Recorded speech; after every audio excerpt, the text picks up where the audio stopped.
चलतु आज देखा नोईडा रज महोत्सव। हाँ आम ओडिशार बाहर रोचु बोली कौन रज बज पालबुनि ना कौन।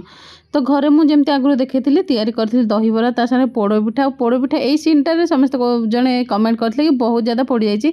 एक्चुअली पोड़ा पार्टा मुझे बाहर करके ऊपर रखीदे से आपको देखा तो तल लेयरटा हाँ पोड़ी जाइए हल्का टिके। तो एबे जाके आम पहुँची गलु नोईडा स्टाडियम रे जो रज महोत्सवटा होता टिके जल्दी वीडियोटा अपलोड करार किंतु सॉरी।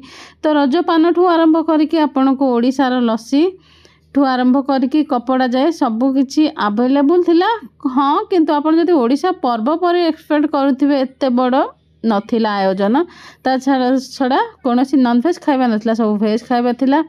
तो जमती कि आमर दहीबरा थिला चाट थिला ता साथ छेनापोड़ थिला जार केजी 800 टंका मात्र थिला।